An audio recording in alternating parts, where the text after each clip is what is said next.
പത്തനംതിട്ട ലോക്സഭാ മണ്ഡലം NDA സ്ഥാനാർത്ഥി അനിൽ ആന്റണിയാണ് നമ്മോടൊപ്പം ഉള്ളത്. ഇന്ന് അങ്ങയുടെ പിതാവ് AK ആന്റണി ഒരു പ്രസ്താവന നടത്തിയിരിക്കുന്നത് പത്തനംതിട്ട ലോക്സഭാ മണ്ഡലത്തിൽ താൻ പ്രചരണത്തിന് വരാതെ തന്നെ UDF സ്ഥാനാർത്ഥി ആന്റണി വലിയ ഭൂരിപക്ഷത്തിൽ വിജയിക്കുമെന്നുള്ളതാണ്. എന്താണ് മറുപടി? ശ്രീ AK ആന്റണി എനിക്ക് ഒരുപാട് ബഹുമാനമുള്ള എൻ്റെ പിതാവാണ്.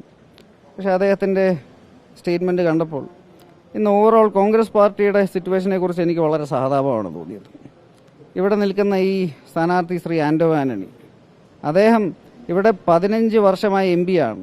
15 വർഷമായി ഇവിടെ MP ഉണ്ടായിട്ട് ഞാനിവിടെ വന്നത് ശ്രീ നരേന്ദ്രമോദിജിയുടെ സ്ഥാനാർത്ഥിയായിട്ടാണ്. ഇവിടെ വികസനമില്ല, ഇവിടെ ഒരുപാട് നാളായിട്ട് ഇവിടെ ഒന്നും നടന്നിട്ടില്ല. ഇവിടെ ഒരു IT പാർക്കില്ല, ഒരു ഇൻഡസ്ട്രിയൽ പാർക്കില്ല, ഒരു സ്റ്റാർട്ടപ്പ് ഇൻക്യുബേറ്റർ ഇല്ല. ഇവിടെ പറയപ്പെടുന്ന ഒരു സെൻട്രൽ ഗവൺമെൻറ് PSUവിൻ്റെ ഒരു യൂണിറ്റ് ഇല്ല. ഇവിടെ ഒരു ടെക്നിക്കൽ ഇൻസ്റ്റിറ്റ്യൂഷൻ്റെ ഒരു യൂണിറ്റ് ഇല്ല. ഇദ്ദേഹത്തെ ഇവിടെ UDF ആണ്. ഈ മണ്ഡലത്തിൽ ഒരുവിധ എല്ലാ തെരഞ്ഞെടുപ്പിലും UDF വിജയിച്ച ഒരു സ്ഥലമാണ്. വികസനമേ ഇല്ല. ഈ വികസനം ഇല്ലായ്മ മറച്ചു വെക്കാൻ വേണ്ടി, ജനങ്ങളെ കബളിപ്പിക്കാൻ വേണ്ടി ശ്രീ ആന്റണി ഏതാനും ദിവസങ്ങൾക്ക് മുമ്പ് അദ്ദേഹം പ്രീണന രാഷ്ട്രീയത്തിൻ്റെ ഒരു എക്സ്ട്രീം വരെ പോയി. അതായത് ഇവിടുത്തെ ചില മുസ്ലിം വോട്ടുകൾക്ക് വേണ്ടി, തീവ്ര മനോഭാവമുള്ള മുസ്ലിം വോട്ടുകൾക്ക് വേണ്ടി ശ്രീ ആന്റണി ചെയ്തത്, അദ്ദേഹം ഇന്ത്യൻ സൈന്യത്തെ അവഹേളിച്ചു, ഇന്ത്യൻ സൈനികരെ അവഹേളിച്ചു. അദ്ദേഹം പാകിസ്ഥാന്റെ തീവ്രവാദ ശ്രമങ്ങളെ വെള്ളപൂശി ഇന്ത്യയെ തന്നെ ചതിക്കാൻ ശ്രമിച്ച ഒരു വ്യക്തിയാണ്. ചില വോട്ടുകൾക്ക് വേണ്ടി ഒരു പഴയ ഡിഫൻസ് മിനിസ്റ്റർ ഇതുപോലെ ഇന്ത്യൻ സൈന്യത്തെ അവഹേളിച്ച്, അതുപോലെ തന്നെ ഇന്ന് ഇന്ത്യൻ സൈന്യത്തെ അവഹേളിച്ചു പാകിസ്ഥാനെ വെള്ളപൂശാൻ ശ്രമിച്ച ഒരാൾക്ക് വേണ്ടി ക്യാമ്പയിൻ ചെയ്യാൻ കാണുമ്പോൾ എനിക്ക് ഇവരോടൊക്കെ ദുഃഖവും സഹതാപവും മാത്രമാണ് തോന്നുന്നത്. ഇത് കാരണം മാത്രമാണ് 2014-ലും 2019-ലും കോൺഗ്രസ് പാർട്ടിയെ പ്രതിപക്ഷ നേതാവ് സ്ഥാനം പോലും ലഭിക്കാത്ത രീതിയിൽ ഇന്ത്യൻ ജനത തോൽപ്പിച്ചത്. AK ആന്റണി പോലെ മുതിർന്ന ഒരു നേതാവാണ് പറയുന്നത് പത്തനംതിട്ട ലോക്സഭാ മണ്ഡലത്തിൽ അദ്ദേഹം പ്രചരണത്തിന് വരാതെ തന്നെ UDF സ്ഥാനാർത്ഥി ജയിക്കുമെന്ന്, ആന്റണി ജയിക്കുമെന്ന്. അദ്ദേഹത്തിന്റെ അനുഭവ സമ്പത്ത്, ഒപ്പം തന്നെ അദ്ദേഹം ഒന്നും കാണാതെ പറയില്ലല്ലോ. അദ്ദേഹത്തിന്റെ അനുഭവ സമ്പത്ത് വെച്ച് തന്നെയാണ് അദ്ദേഹം 2014-ലും 2019-ലും രാഹുൽ ഗാന്ധി പ്രധാനമന്ത്രിയാകുമെന്ന് പറഞ്ഞത്.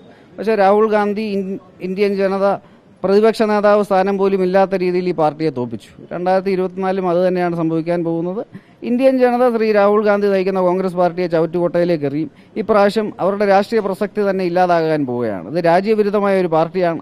ഇത് രാജ്യവിരുദ്ധമായ ഒരു പാർട്ടി മാത്രമല്ല, ഞാൻ ഈ BJPയിൽ പ്രവേശിച്ച സമയത്ത് തന്നെ ഞാൻ വളരെ വ്യക്തമായ ഒരു കാര്യം പറഞ്ഞിട്ടുണ്ട്. ഇന്ന് ഇന്ത്യയെ മുന്നോട്ട് കൊണ്ടുപോകാൻ ശ്രീ നരേന്ദ്രമോദിജി നയിക്കുന്ന ഭാരതീയ ജനതാ പാർട്ടിക്ക് അല്ലാതെ മറ്റൊരു പാർട്ടിക്കും കഴിയില്ല.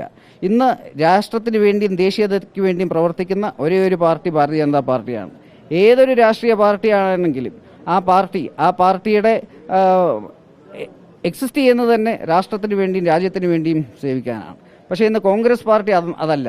ഇന്ന് കോൺഗ്രസ് പാർട്ടി വെറും ഒരു കുടുംബത്തിന് വേണ്ടി മാത്രം പ്രവർത്തിക്കുന്ന ഒരു പാർട്ടിയാണ്. ഇന്ന് സോണിയാഗാന്ധിയുടെയും രാഹുൽ ഗാന്ധിയുടെയും പ്രൈവറ്റ് പ്രോപ്പർട്ടിയാണ് ഇന്ന് കോൺഗ്രസ് പാർട്ടി. ഇന്ന് കോൺഗ്രസിലുള്ള ഓരോരുത്തരും ഈ പ്രൈവറ്റ് ലിമിറ്റഡ് കമ്പനിക്ക് വേണ്ടി പ്രവർത്തിക്കുന്നത് പോലെ ഇന്ന് ഈ കോൺഗ്രസ് പാർട്ടിക്ക് വേണ്ടി പ്രവർത്തിക്കുന്നവർ ഒരു കുടുംബത്തിന് വേണ്ടി മാത്രം പ്രവർത്തിക്കുന്നവരാണ്. അവർ രാഷ്ട്രത്തിന് വേണ്ടി പ്രവർത്തിക്കുന്നവരല്ല. ഇത് കാരണമാണ് ഈ പാർട്ടിയെ ജനം പിന്നെയും തോൽപ്പിച്ചുകൊണ്ടിരിക്കുന്നത്. ഇത് മനസ്സിലാക്കാതെ ഈ തെരഞ്ഞെടുപ്പിൽ അവർ പിന്നെയും പോകുന്നു. ഞാൻ വളരെ വളരെ വളരെ ഗ്യാരണ്ടിയോടെ പറയുന്നു, ഈ തെരഞ്ഞെടുപ്പിൽ ശ്രീ നരേന്ദ്രമോദിജി നയിക്കുന്ന ഭാരതീയ ജനതാ പാർട്ടി 370-ലധികം സീറ്റുകളോടെ വിജയിക്കും. ഈ നരേന്ദ്രമോദിജി നയിക്കുന്ന ഭാരതീയ NDA 400-ലധികം സീറ്റുകൾ ലഭിക്കും. ഇവിടെ പത്തനംതിട്ട ഉൾപ്പെടെ നിരവധി മണ്ഡലങ്ങൾ നമ്മൾ ജയിക്കും. അതോടൊപ്പം ഇത് ആന്റണിയെ പോലെ രാജ്യവിരുദ്ധർ ഇവർ ഒരിക്കലും പാർലമെന്റ് കാണില്ല. ഇന്ന് രാഹുൽ ഗാന്ധിയെ പോലെ ഗാന്ധി കുടുംബത്തിനെ പോലെ ഇന്ന് രാജ്യത്തെ ഇത്രയും നാളായി കൊള്ളയടിച്ച് ഇന്ന് രാജ്യം തിരസ്കരിച്ചവർ പിന്നെയും അവർ തിരസ്കരിക്കപ്പെടും. ഇതെല്ലാം എൻ്റെ ഗ്യാരണ്ടിയാണ്. കോൺഗ്രസ് നേതാക്കളുടെ മക്കൾ മോദിയുടെ കരങ്ങൾക്ക് ശക്തി പകരുന്നത് ശരിയല്ല എന്നാണ് AK ആന്റണി. അദ്ദേഹം അങ്ങനെ ഒരു കാര്യം കൂടി പറഞ്ഞിട്ടുണ്ട്. ഇപ്പം മോദിയുടെ കരങ്ങളല്ലാതെ ഇന്ത്യയെ ഇത്രയും നാൾ കൊള്ളയടിച്ച ഗാന്ധി കുടുംബത്തിന്റെ കരങ്ങൾക്ക് ശക്തി പകരണോ? നിങ്ങൾ എന്താണ് പറയുന്നത്? ഇന്ന് നരേന്ദ്രമോദി ലോകത്തിലെ തന്നെ ഏറ്റവും ജനസമ്മതനായ നേതാവാണ്. ഇന്ന് ഇന്ത്യയിലെ തന്നെ ഏറ്റവും വലിയ രാഷ്ട്രീയ നേതാവാണ്. ഇന്ന് 303 സീറ്റുകൾ ലോകസഭയിലും 29-ൽ 19 സംസ്ഥാനങ്ങൾ ഭരിക്കുന്ന ലോകത്തിലെ ഏറ്റവും ജനസമ്മതനായ സമുന്നതനായ നേതാവാണ്. ഈ നരേന്ദ്രമോദിക്ക് പകരം ഇന്ന് ഇന്ത്യയെ ദശാബ്ദങ്ങളായി കൊള്ളയടിച്ച, ബോഫോർസ് മുതൽ നാഷണൽ ഹെറാൾഡ് വരെ കൊള്ളയടിച്ച ഗാന്ധി കുടുംബത്തിന് വേണ്ടി ഞാൻ പ്രവർത്തിക്കണം. എൻ്റെ ആവശ്യമില്ല. ഒരു കാര്യം കൂടെ പറഞ്ഞു, KSU കാലം മുതൽ അദ്ദേഹത്തിന്റെ ഒരു ചിന്താഗതി രാഷ്ട്രീയം വേറെ കുടുംബം വേറെ എന്നുള്ളതാണ്. അതെ, രാഷ്ട്രീയം വേറെ കുടുംബം വേറെ. ഞാൻ എൻ്റെ രാഷ്ട്രീയത്തിൽ പ്രവർത്തിക്കുന്നു, അദ്ദേഹം എൻ്റെ പിതാവാണ്, എനിക്ക് ഏറ്റവും ബഹുമാനമുള്ള വ്യക്തിയാണ്. പക്ഷേ അദ്ദേഹത്തിൻ്റെ രാഷ്ട്രീയത്തിൽ എനിക്ക് യോജിപ്പില്ല. അനിൽ ആന്റണി തന്റെ പിതാവായിട്ടുള്ള AK ആന്റണിയുടെ വാക്കുകൾക്കാണ് മറുപടി നൽകിയത്. താൻ നരേന്ദ്രമോദിയിൽ ഉറച്ചു വിശ്വസിക്കുന്നു, ഭാരതീയ ജനതാ പാർട്ടിയിൽ തന്നെ ഉറച്ചു വിശ്വസിക്കുന്നു. ഇക്കുറി NDA 12 ലോക്സഭാ മണ്ഡലത്തിൽ വിജയിക്കും, ആന്റണി തോൽക്കും എന്നാണ് അനിൽ ആന്റണി ഉറപ്പിച്ചു പറയുന്നത്. വീഡിയോ ജേർണലിസ്റ്റ് അജി കുടുംബനൊപ്പം reporter Praveen Purushothaman, in reporter, Pathanamthitta.